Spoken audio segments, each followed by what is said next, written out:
دو ملک دنیا میں کہے جاتے ہیں، اسرائیل اور پاکستان، کہ یہ مذہب کی بنیاد پر بنے ہیں۔ مجھے اسرائیل کے بارے میں اختلاف ہے، وہ میں بعد میں عرض کروں گا، لیکن یہ کہ پاکستان کے بارے میں کہیں اختلاف کی گنجائش نہیں ہے کہ یہ مذہب کے نام پر قائم کیا گیا۔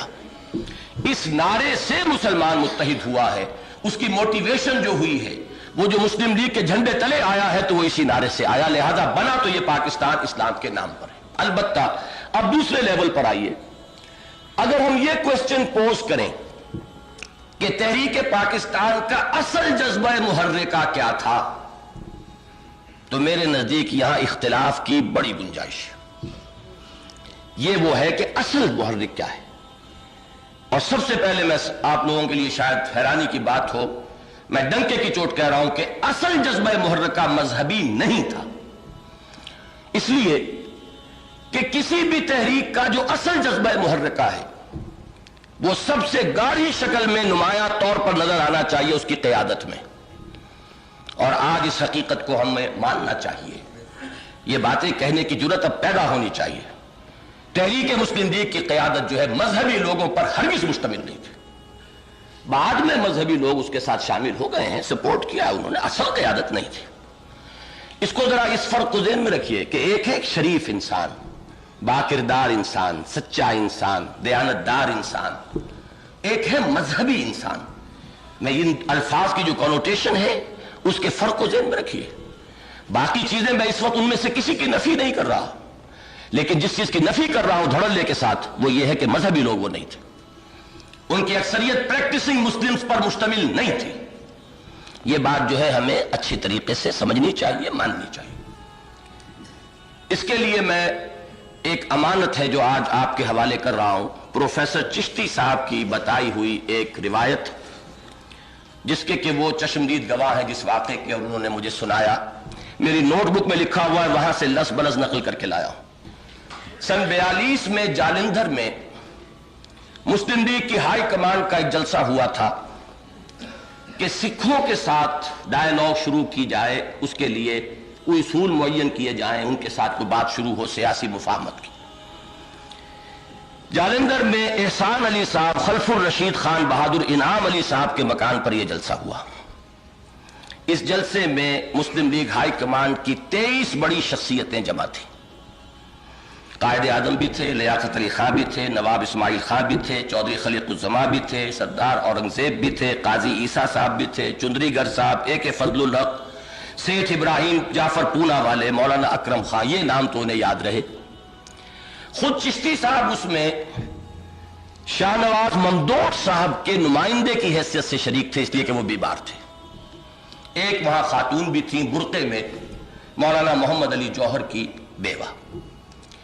چشتی صاحب کا مشاہدہ یہ ہے کہ مغرب کی نماز کا وقت آیا اور نکل گیا، اس پورے جلسے میں سے سوائے 2 افراد کے کسی نے کھڑے ہو کر مغرب کی نماز نہیں پڑھی۔ ان 2 افراد میں سے ایک چشتی صاحب خود تھے اور دوسری بیوہ بیگم محمد علی جوہر مرحوم۔ اس سے اندازہ میں صرف آپ کو یہ دینا چاہتا ہوں، اسی کی ایک اور مثال بھی موجود ہے، وہ تو ہمارے اپنے ہوش کی ہے، وہی وہ سمٹ کا جس کا میں نے ذکر کیا ہے۔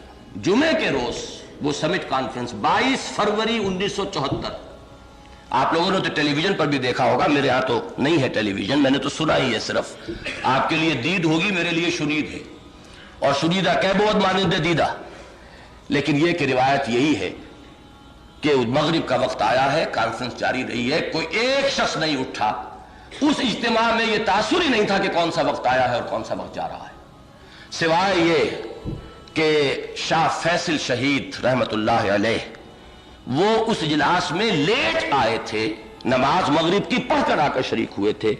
باقی یہ سربراہان مملکت، پورے عالم اسلام کی چوٹی کی شخصیتیں جمع تھیں، لیکن یہ کہ نماز، اور نماز بھی مغرب کی نماز۔ باقی نمازوں کا معاملہ تو یہ ہوتا ہے کہ آدمی کچھ آگے پیچھے کر لیتا ہے، لیکن جو ذرا سا بھی نماز کا عادی ہوگا مغرب کی نماز کے وقت بے چین ہو جاتا ہے، اس لیے کہ اس کا وقت بہت تنگ ہوتا ہے۔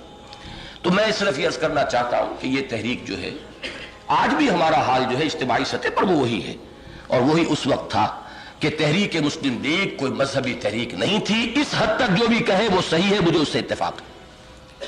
البتہ پھر کیا تھی، یہاں ایک بات ہے کہ جس کو ذرا سمجھنے کی ضرورت ہے۔ کوئی شخص اسے سیاسی کہے گا، میں اسے کہوں گا جزوی حقیقت ہے، کلی حقیقت نہیں۔ کوئی شخص معاشی کہے گا جذبہ محرکہ، میں کہوں گا جزوی حقیقت ہے، کلی حقیقت نہیں۔ تو پھر ہے کیا؟ میرے نزدیک اس کے لیے صحیح لفظ قومی تحریک تھی، اور قوم میں ظاہر بات ہے اس کی معیشت بھی آئے گی، اس کا معاشرتی نظام بھی آئے گا، اس کی زبان بھی آئے گی، اور اس کی جو سیاسی مصلحتیں ہیں وہ بھی آئیں گی۔ قوم تو ان تمام چیزوں کا مجموعہ ہے، اور یہ کہ مذہب بھی بہرحال قوم کی سطح پر کسی نہ کسی درجے میں اس میں شامل ہو جائے گا۔ میں یہ سمجھتا ہوں کہ اس حقیقت کو ہمیں ماننا چاہیے کہ اصل میں یہ ایک چھوٹی قوم کا ایک فیئر کمپلیکس تھا ایک بڑی قوم کے مقابلے میں، جس کے نتیجے میں پاکستان وجود میں آیا ہے۔ شاید کچھ حضرات کہیں کہ یہ نیگیٹو جذبہ محرکہ ہوا، میرے نزدیک دنیا میں بڑے بڑے واقعات اسی فیئر کمپلیکس کے نتیجے میں وجود میں آتے ہیں۔ چھوٹی قوم کو اندیشہ تھا کہ بڑی قوم ہم سے انصاف نہیں کرے گی، نہ صرف یہ کہ انصاف نہیں کرے گی، انتقام لے گی 1000 سالہ شکست کا۔ جو نہرو کی بیٹی نے باقاعدہ جو الفاظ کہے ہیں فال اور ڈھاکہ کے بعد، وہ آپ کو یاد ہوں گے کہ ہم نے اپنی 1000 سالہ شکست کا بدلہ چکا لیا ہے۔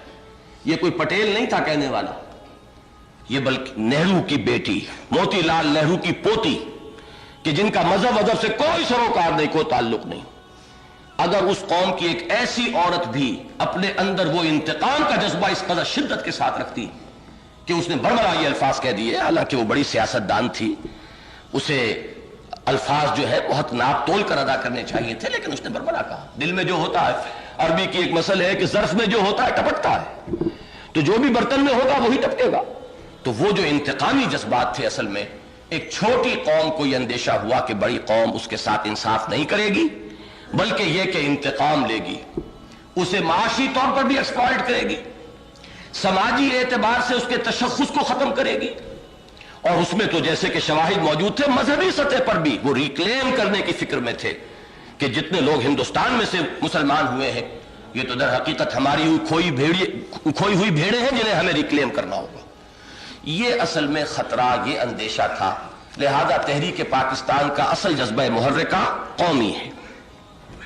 لیکن اب آئیے تیسرے لیول پر، وہ جہاں سے سب سے زیادہ صاف شفاف پانی ملتا ہے، جو آج کل آپ پینے کے استعمال میں لاتے ہیں۔ تیسرا سوال یہ کیجئے کہ اس چھوٹی قوم کا جسے یہ اندیشہ لاحق ہوا تھا، اس کی قومیت کی اساس کیا تھی؟ وہ قوم کس بنیاد پر تھی؟ یہاں جواب ملے گا، یہاں پھر اختلاف کی کوئی گنجائش نہیں کہ اس کی قومیت کی بنیاد صرف اور صرف دین اور مذہب اور اسلام تھا۔ وہ کسی نسل کی بنیاد پر ایک قوم نہیں تھی، یہ میں بعد میں تجزیہ کر کے بتاؤں گا۔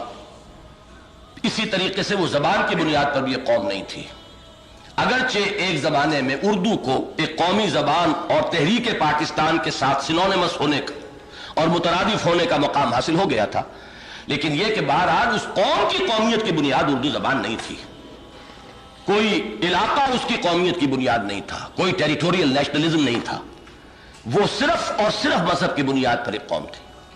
آپ اندازہ کیجئے کہاں ایک بلوچ عورت اور ایک پٹھان عورت کا لباس، اور کہاں ہماری کسی بنگلہ دیش کی کسی مسلمان بہن کا لباس۔ یہاں یہ بلوچی عورت اور پٹھان عورت تصور نہیں کر سکتی کہ یہ بھی لباس شمار کیا جا سکتا ہے جو لباس کے مسلمان اور خواتین بنگلہ دیش میں پہنتی ہیں۔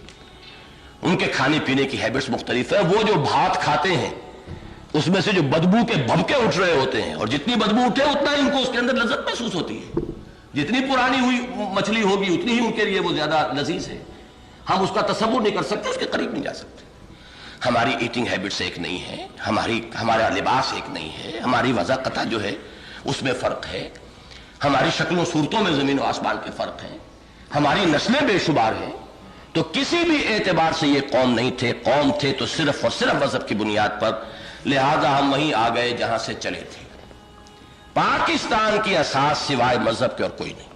یہ وہ حقیقت ہے جسے اگر صحیح طور پر ریکگنائز نہ کیا جائے، اس کو صحیح اہمیت دے کر اپنے دل میں بٹھا نہ لیا جائے، اپنی آئندہ کی سوچ کا اسے کارنر سٹون اگر نہیں بنایا جائے گا، تو آپ کی سوچ کسی وقتی تاثر میں ادھر یا ادھر بھٹک جائے گی۔ اس کو جان لیجئے کہ اس کی جڑ اس کے سوا کوئی نہیں ہے۔ پاکستان کی جڑ، پاکستان کے لیے جواز، پاکستان کے لیے اساس، یا جسے آپ رائزان دترے کہتے ہیں، رائزان دیٹرے جس کو انگریزی میں ہم لکھتے ہیں، کہ اس کے لیے جواز جو ہے وہ صرف ایک ہے اور وہ اسلام ہے، اس کے سوا کوئی نہیں۔ لہذا یہ مستحکم ہوگا تو اس جڑ پر، اس کے اندر توانائی آئے گی تو اس کی اساس پر، اس کا بقا ممکن ہے تو اسی کے حوالے سے۔